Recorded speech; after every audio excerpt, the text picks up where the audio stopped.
Hi, everyone. Hope you're doing really great. And I'm super excited to have back with me Neil. How are you? Fine, fine, pretty good. How you doing, Daniel? Very good. And as we've talked a little bit about in private, Neil, it was like the response to your episode was really great. So many people felt that they could relate and were so inspired by your story. So I want to thank you for coming on. Well, great being here.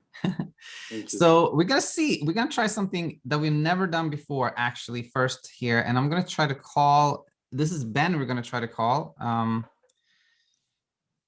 Let's see. And so Ben was a guest actually yesterday and talked about his journey, but he had a follow-up question he wanted to ask by mail. So we'll try this, see if he answers.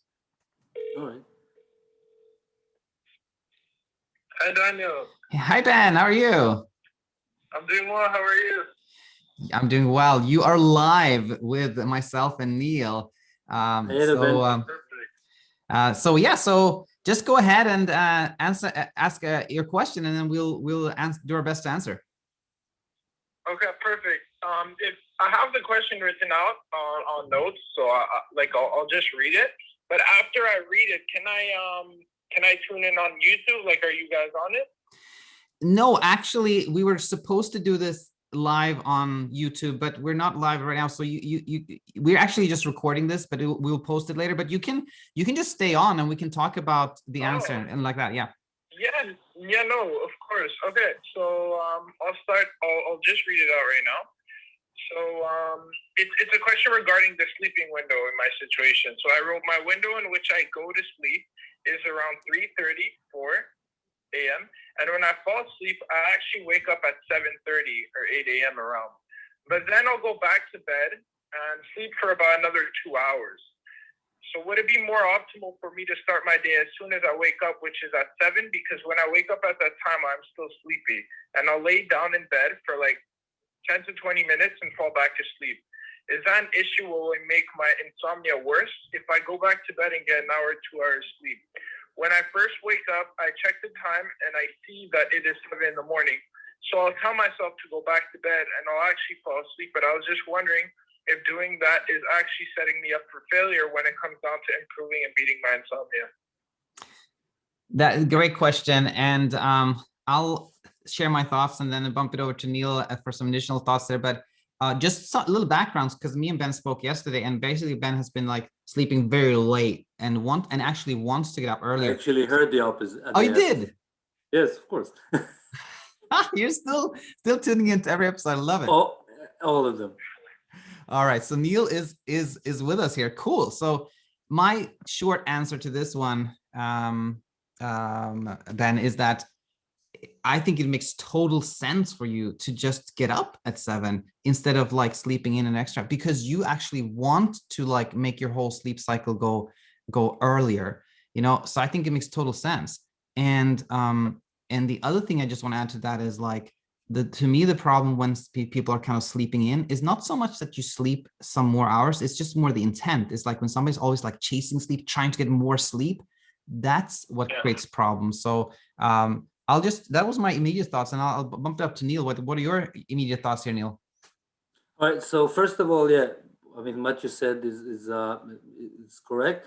I just you cannot hear me.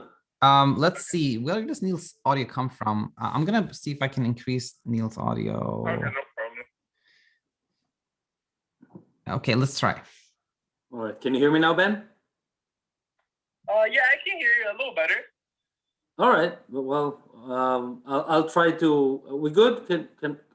You can hear me. Yeah, I can hear you. Yeah, it's better. Oh, very good. Okay, let's go. Like that's perfectly fine.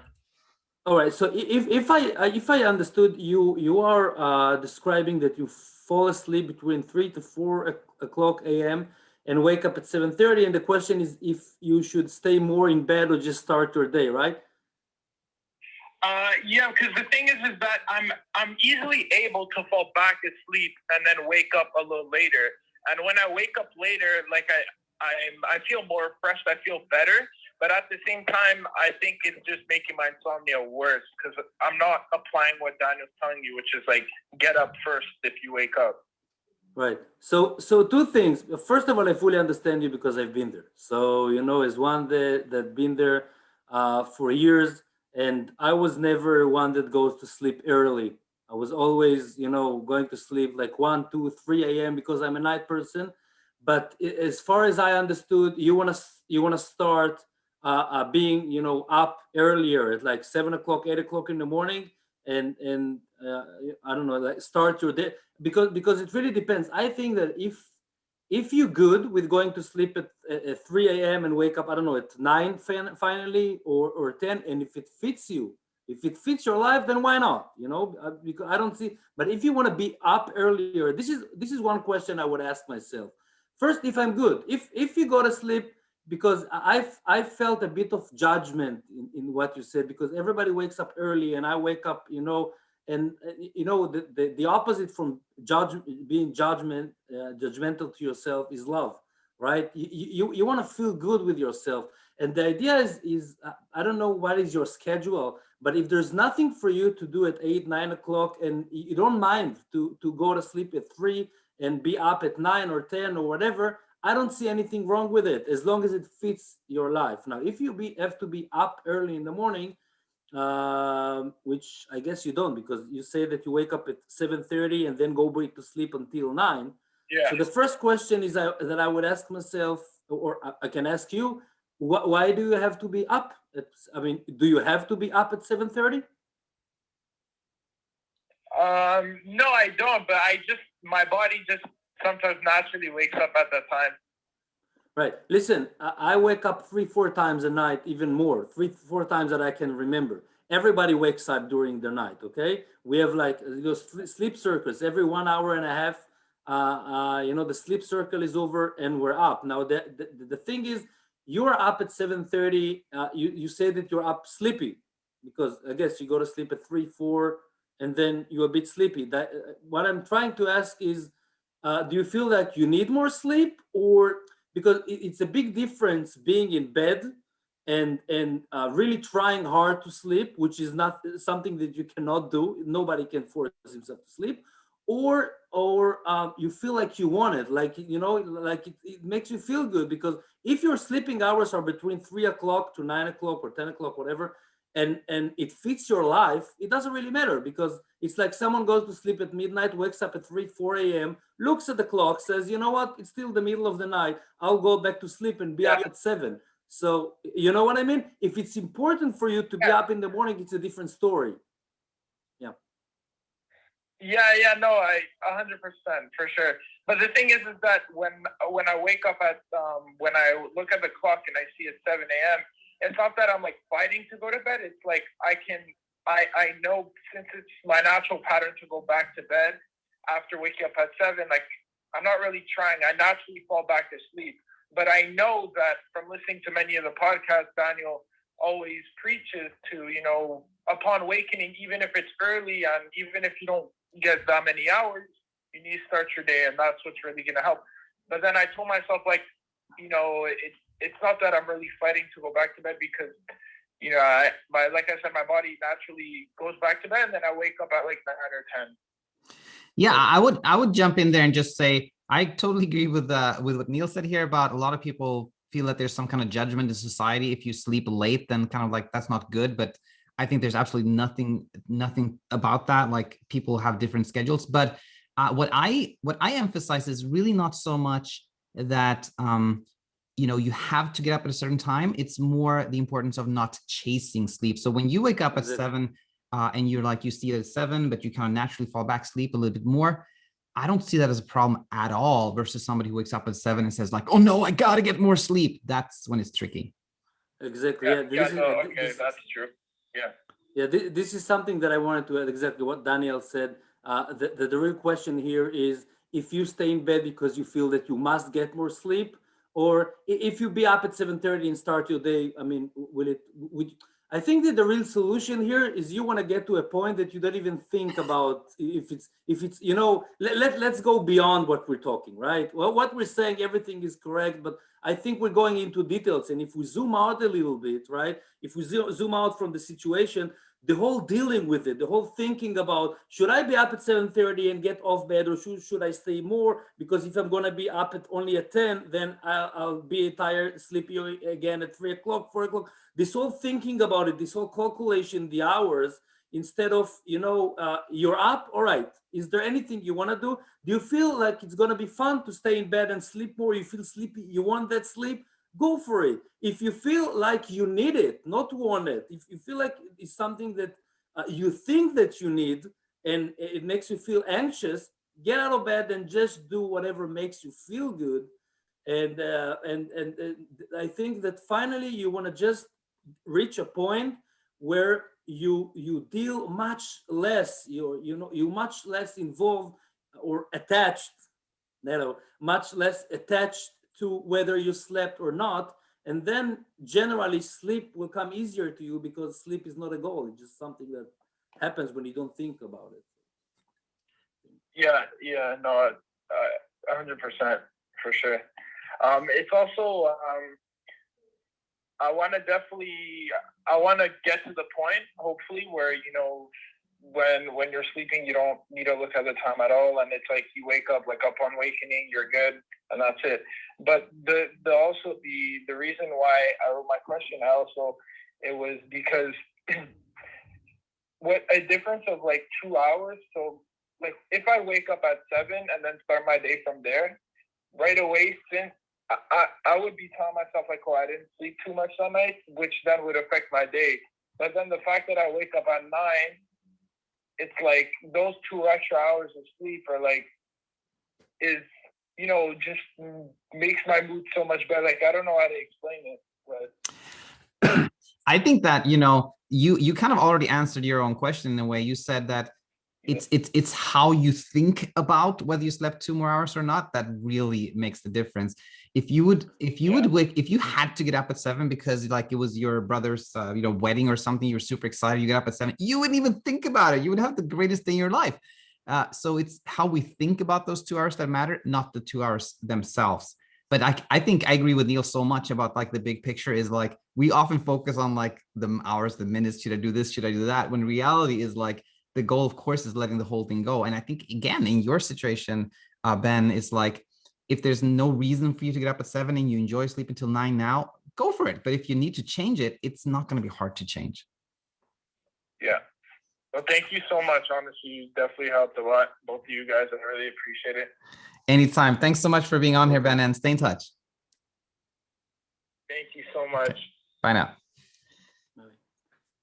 Oh, that was great. Thanks so much for those insights, Neil. And that was fun. First time ever on the channel we had a caller. Perfect. Well, let's see if I can share my screen here then and talk about like two other questions we had. Share Google Chrome, and I'm going to share my questions. Okay, so let me read this. The first one is from William. What do I do when I lay down to bed and then I start becoming anxious and I can't go to sleep? What's your latest advice? I've heard you say, get up and do something calm. Can you define calm? I prefer to go to the living room and watch TV. For whatever reason, watching TV at night will make me drowsy, probably because it is shifting my focus away from anxious thoughts. But as soon as I turn it off and go back to bed, my mind starts to spool up again. Thank you. So I guess to summarize here, William has this anxiety. He wonders kind of what to do. He watches TV, feels better for a little bit, but when he goes back to bed, he really starts feeling anxious again. What are your immediate thoughts there, Neil? Classic, right? Yeah. Yeah, classic. That's like, yeah, that was an easy one. First of all, William, it was right. William, you can feel so good about yourself because this is classic insomnia. There's nothing unique here. What you're describing is this story. It's like the classic story. If someone has to write a classic insomnia story, this is the story. And I think it's very important to understand, and you describe it on your, the mail, that insomnia is an anxiety problem. It's not a physical sleeping problem. And what you feel, I had it for years, classic. You go to bed at a certain hour when you think that you're sleepy because with anxiety, you cannot feel the sleepiness. You lay in bed and your brain, and connects your bed with being anxious, because all the times before when you were in bed you felt anxious, and this threat is not real. I mean, you're afraid. People that suffer from insomnia are usually afraid from two things. One, is it going to harm your health, which, believe me, it's not true. Had insomnia for 20 years, didn't sleep for days, nothing happened. You, at a certain point, your sleepiness will be stronger than your fatigue and anxiety, and you will fall asleep. And the second one is that it's going to harm you the next day. And I think we have many episodes here with Daniel talks about that you have evidence of people, and I am sure you can find yourself, that slept nothing or almost nothing during the night and functioned well the day after.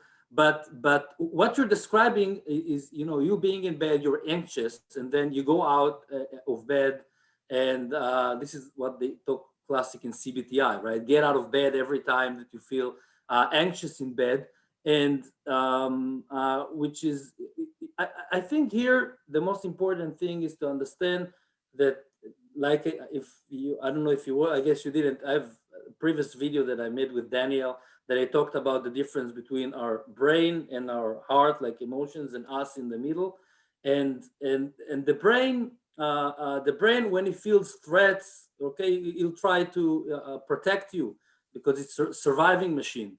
And when you're in bed and you train your brain, we're talking about thoughts in loop.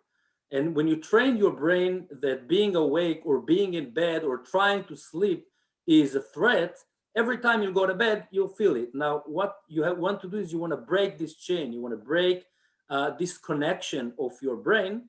And how to do that, we're going to talk about in a minute, I guess. But let's first talk about what you want to do. You want to disconnect your being in bed, your brain translating being in bed as a threat, okay? And I think that the solution generally is not at night, but what you're doing during the day. Out of my experience, feeling good during the day, doing things that you like, being engaged in other things will change your thought process and your relations with your thoughts. And then when you get to bed, you won't have these thoughts. Do I fall asleep? Do I not? You won't care even if you sleep for 2 hours. Last thing is again, if you feel anxious in bed, right? I think it's more than okay to get out of bed and do something else. Or if there's anything that makes you feel calm in bed, it doesn't matter where you feel calm. It's even better, because if you feel calm in bed, it will straighten the connection between your brain and being relaxed in bed, which is the opposite from what you're trying to do. But if you're there and you feel anxious, so go watch TV. You have more time to be awake at night. Fun for you. Enjoy it, right? You don't. If you chase sleep, you'll never catch it. Let sleep catch you, right? So it's like you cannot jump to sleep and so on. You can fall asleep. Exactly.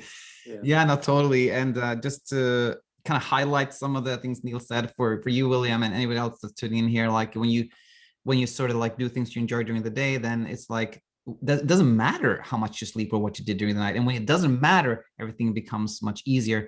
And then if William feels like, oh, I didn't get anything, like, you didn't tell me anything practical. What practical can I do? Well, first of it is like, the more you're looking for the thing, the more tricky things become. But I think to say, what I say is not so much that you should do something that makes you calm, but rather something that you just like to do without any intent and purpose. So I just like to do this in this moment. And it doesn't matter if I'm in my bed or outside of my bed. And finally, just like Neil said also, for a lot of people, I do find that when they leave the bed and do something, then it becomes like this very big moment when they go back to bed. So if you like read or watch TV or something in your bed already, then it's a little easier often to just kind of drift into sleep or whatnot. So William, hope that helps. Yeah.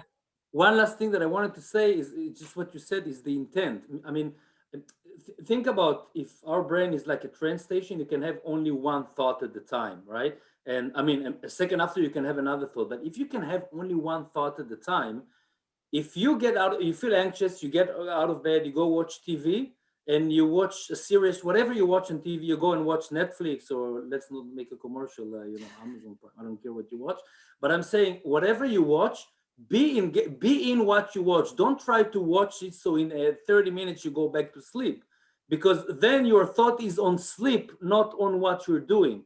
Now it takes time, it takes practice, but you want to be engaged in what you do. And when you have fun, you need to have fun, and not to have fun for sleeping, but to have fun pure for enjoying what you're doing at the moment. And then sleep will come to you because you're not going to chase it. So I think. Yeah, absolutely. Intent, all about intent, really. Okay, cool. Let's take a look. We have one more question. Share screen. Let's do this here. Questions. This is from Regulus. Thank you for taking my question once again. I've had insomnia for 6 weeks now. The first 2 weeks weren't so bad, as the medication I am taking was quite effective. After that, however, I've had poor sleep every day, onset, middle, terminal insomnia, with my sleep records suggesting that I'm getting around 5 to 5.5 hours per night. I keep hearing that CBTi is effective for chronic insomnia, with many websites defining that as insomnia lasting for more than 3 months. Is it too early to consider starting CBTi since it's only been 6 weeks? So many things to talk about here, really. I don't know where to start, but I think to kind of summarize, what should we summarize? I don't know what to summarize. What do you think, Neil? What jumps to your mind when you hear this? Many things. I had like 4 or 5 things that jumped into my mind. First, I want to surprise you. It's not the medicine that makes you sleep. It's your confidence in the medicine that makes you 100%. sleep. Insomnia is not a disease. Therefore, there is no medicine to insomnia. It's an anxiety. It's anxiety. So it's about changing your thoughts process. There is no medicine to insomnia. I mean, there are many medicines for other sleeping physical problems. Insomnia is not one of them. And what you're describing is insomnia. So there is no even one. This is why if you go to the doctor, he'll have nothing to subscribe to you, because there is nothing. He might give you things that will calm you down, will calm your anxiety. Yeah, this we have, but your brain knows how to produce sleep by itself, and there is no medicines that produce sleep. So this is one thing. What you described with the medicine was all about what we call sleep confidence.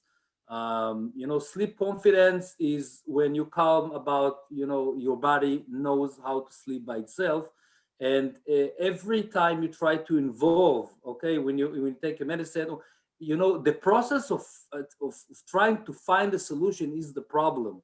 Trying to solve the problem is the problem. Insomnia is paradoxical, because it's in any other field in our life. If you want to solve something, you have to go and solve it.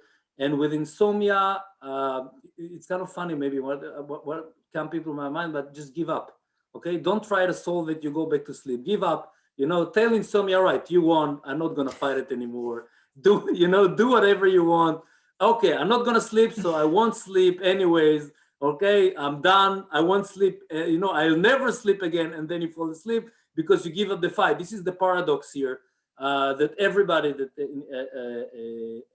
described insomnia. And can you put back the text, because I had 4 things in my mind and I forgot what I wrote. I know. All right. No, I had so many things too, but So I love that much, one about like just tell insomnia, just like you won. Give up. I love that one. That was so good. All right, so here it is. The first you 2 weeks, can see, right? Yeah. Right. Thank you for taking my question. Okay. First 2. You're talking about how long you have the insomnia and should you do the CBTi. I'll tell you, I had insomnia for 20 years, come and go, because I didn't know what to do. Nowadays I do, which is nothing. But the less you do, the more you sleep. We know that already. But doing CBTi, it's a technique, right? What the technique is trying to do is trying to help you to do things that naturally you won't think about doing. Okay, what a sleep window, for example, sleep restriction. Sleep window is telling you, is trying to practice your brain to go to bed only when you're sleepy. I mean, you can do it without doing a sleep window, counting the hours, right? You can be more easy on yourself. But the thing is, CBTi is like taking all the treatments that you can think about insomnia and go to the extreme to tell you, we have a sleep window. You cannot go to sleep before this hour, even if you're sleepy. And then you might, feel sleepy. And then you say, just a second, my sleep window starts at 1 or 2 a.m. Right now it's midnight. I'm sleepy. I'm not going to go to sleep because I have to wait until 2. And then 2 a.m. comes and then you wake up again. So I think the whole process of, thinking about whether you're doing it correct or not is a lot of effort here, which is bad for sleep, and it brings me back to what I said before. Give up, all right? Don't try to sleep. Don't. It's like I know it sounds funny that you have a problem when I tell you give up, you lost. Okay, when you but it's when you're not gonna deal with it. When you say, okay, I have insomnia, I'm insomniac. I will never sleep again. This is when you're gonna start sleeping. When you stop dealing with it. When you just accept it, right? Accept it. Accept. If you have a night that you feel like you're not gonna sleep all night, okay, be up all night. See how it is, because any anxiety, and insomnia is a certain anxiety, but any anxiety or fear, fear is from something that is rational, and anxiety is something that well, depends. It's unknown, yeah. Unknown, exactly. You cannot, it's unknown.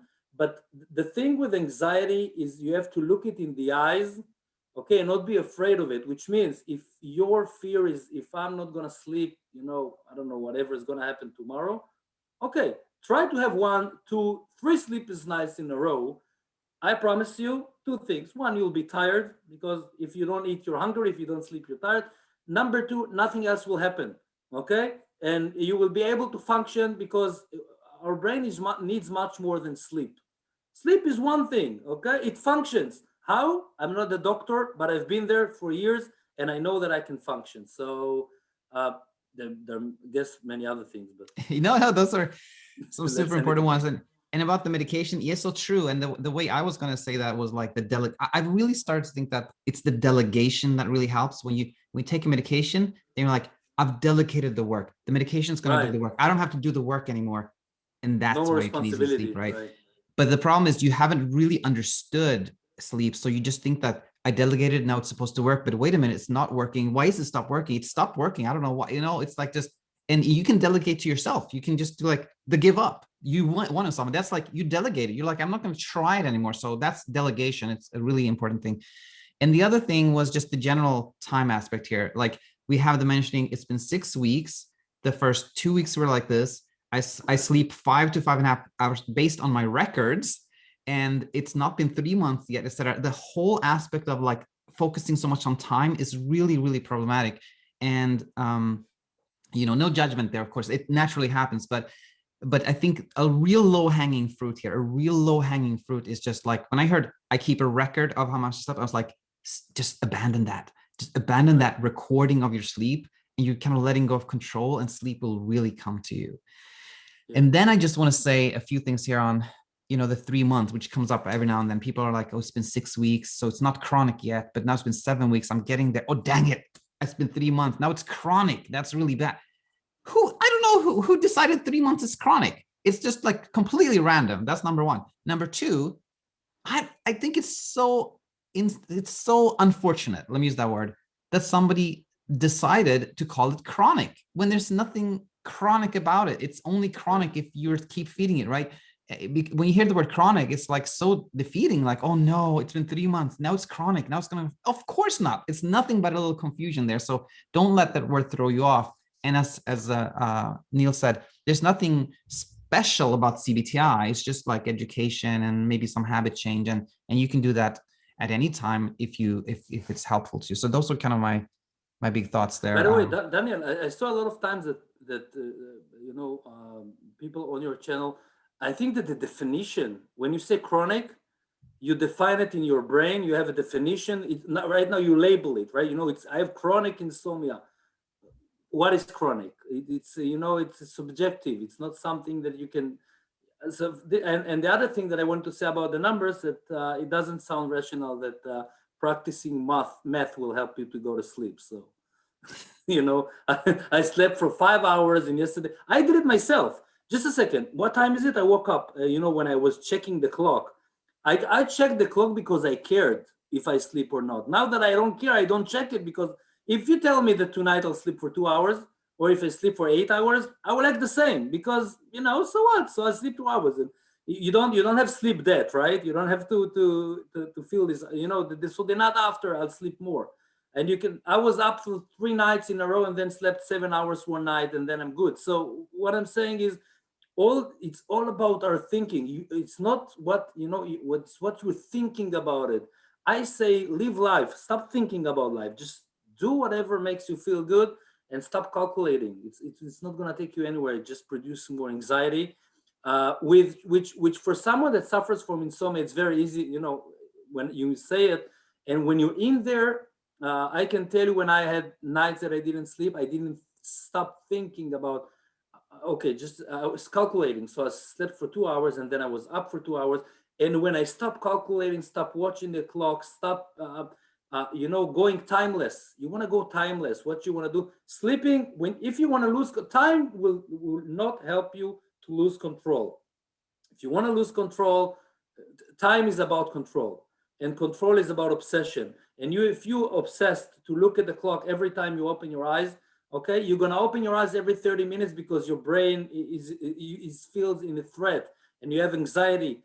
Let it go. Train it that sleep is not that important. You don't need it, or it's not that you don't need it. Your body will get it. Yeah, we'll take care of it by itself. 100%. And just one more thing I thought about here was, like, I think you and I, it sounds like, Neil, almost at about similar times, really started reading about, like, meditation, mindfulness, like getting into those teachings, etc.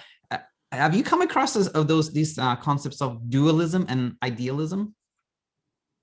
Well, I read up. I mean, I didn't. I don't have any specific stories, but I read about it. Yeah, I read about it.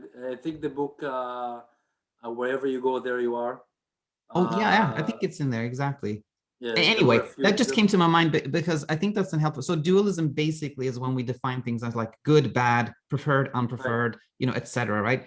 And the whole thing with the watching the clock, it can be problematic for two reasons. And one is that when you sleep little, it's kind of like, that was bad. But then when you had a night where you slept a little bit more, and like, oh, I got 7 hours, and you think that's good, that whole thinking is not helpful either. So it's kind of the other reason it's not good, because it makes like, yes, I got this. How can I get this again? So, not only that, sometimes when I slept for 7 or 8 hours, okay, I woke up and I still had the anxiety, because I was afraid that I'm not going to sleep the next night. Right. You slept good and you still have the fear. So think about it. You didn't sleep good, you have the fear. You slept good, you have the fear. So the fear is not about whether you sleep or not. It's a thought. It's a loop in your thoughts. It's a process that you always have the same thoughts. Okay. It just proves that it's the thought process and not the sleeping. Because I know how it feels when you have this fear. I didn't sleep. You worry. I'm not going to sleep again. The fear that you carry with you all day, this anxiety, you have only sleep-related thoughts and so on, has nothing to do to whether you slept or not. Because when I was 16, 17, before I knew what is insomnia, I had nights that I didn't sleep. I went out with friends and until the morning, and then we just started today.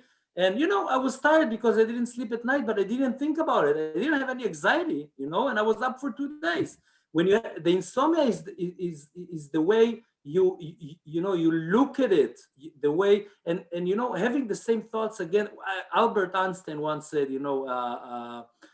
insanity is doing the same thing again and again and again and again and expect different results.